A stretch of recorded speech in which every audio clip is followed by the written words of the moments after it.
ഒപ്പമിരിക്കാൻ അപ്പമായവൻ്റെ തിരുനാളാണ് പെസഹ തിരുനാൾ.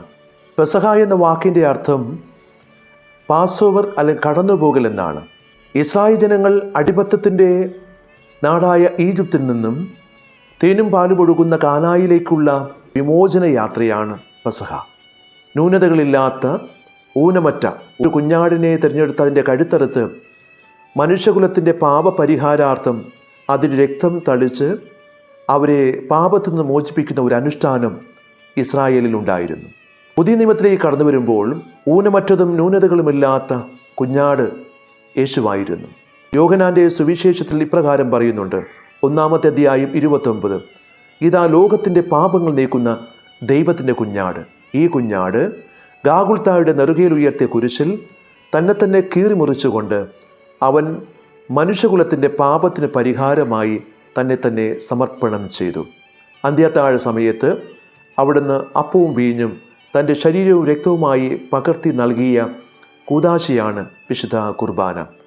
അപ്പോസ്തലന്മാരുടെ പാദങ്ങൾ കഴുകി അവിടുന്ന് ഒരു പുതിയ കൂദാശ നമുക്കായി നൽകി.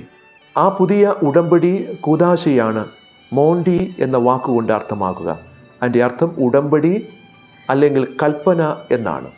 ലേവിയുടെ പുസ്തകം 8-ാമത്തെ അധ്യായം 6-ാമത്തെ വാക്യം, അനന്തരം മോശ അഹറോനെയും പുത്രന്മാരെയും മുൻപോട്ട് കൊണ്ടുവന്ന് അവരെ വെള്ളം കൊണ്ട് കഴുകി എന്ന് വചനം പറയുന്നു. എന്തിനാണ് അവിടുന്ന് കഴുകിയത്? നിങ്ങൾ എനിക്ക് സ്വന്തമാകേണ്ടതിന് ഞാൻ നിങ്ങളെ മറ്റു ജനങ്ങളിൽ നിന്ന് വേർതിരിച്ചിരിക്കുന്നു. അങ്ങനെ വേർതിരിക്കപ്പെട്ടവനാണ് ഓരോ പുരോഹിതനും.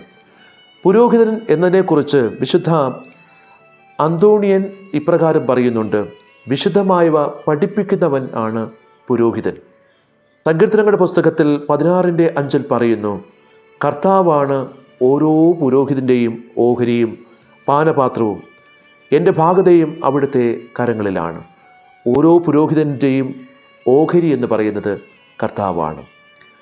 എബ്രായർക്കുള്ള ലേഖനത്തിലെ 5-ാമത്തെ അധ്യായം 1-ാമത്തെ വാക്യം പറയുന്നു, ജനങ്ങളിൽ നിന്ന് ജനങ്ങൾക്കു വേണ്ടി തിരഞ്ഞെടുക്കപ്പെടുന്ന പ്രധാന പുരോഹിതൻ ദൈവിക കാര്യങ്ങൾക്കും നിയമിക്കപ്പെടുന്നത് പാപപരിഹാരത്തിനായി ബലികളും കാഴ്ചകളും അർപ്പിക്കാനാണ്. ഓരോ പുരോഹിതൻ്റെയും ഓഹരിയും അവകാശവും കർത്താവാണ്.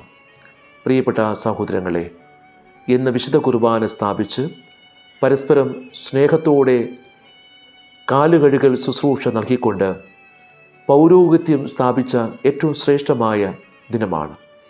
ഈ ദിനത്തിൻ്റെ എല്ലാവിധ അനുഗ്രഹങ്ങളും ഏറെ സ്നേഹത്തോടെ നിങ്ങൾക്ക് നേരുകയാണ്.